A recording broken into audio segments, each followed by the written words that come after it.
Welcome to Lakshmi Academy. Today's software testing interview question series. Let's go over what is unit testing. And it's always good practice to support your answer with example. First, let's go over what is unit testing. It's the testing of individual software components or units or modules. Typically, unit testing is done by programmers and not by testers because it requires a good programming knowledge and the programmatic structure of the code. So there can be testers who has good programming knowledge and they can do unit testing. Unit is the smallest and complete set of code which accepts input.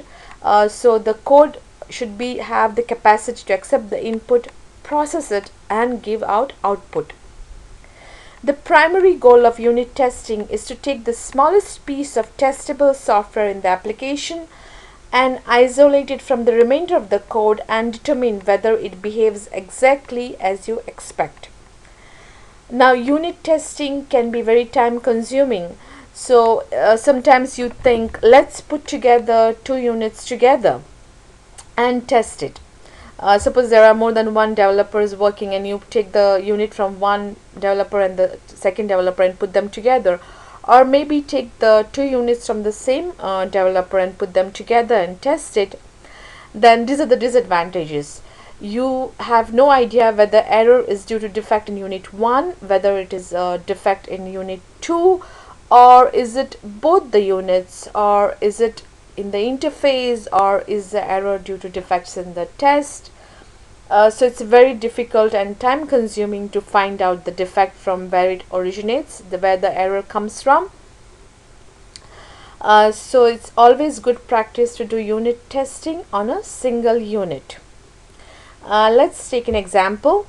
A programmer has written a trigger for invalid username, and the trigger is thrown when the username is invalid. You want to test it.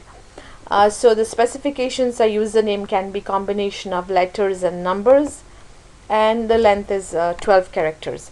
So let's you use username for banking applications, for your emails, for your website, any website you register to. So you're quite familiar with the username concept. So now this program, it takes combination of letters and numbers. So I'm going to type this is my username, Lakshmi Academy. So the program is going to take the input, process it, and it's a valid username. So it's working. But now we want to test the trigger. We're testing the unit for which is trigger is written. So now if I write the username with special characters, then the trigger should be activated. So when you're testing the trigger, you're writing this special character which is not in the specification, and when you enter this username, the trigger will be activated.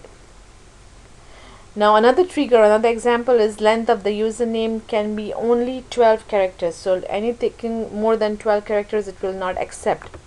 So I'm going to enter more than 12 characters. Again, the trigger should be activated and it should show that it doesn't accept username which are more than 12 characters.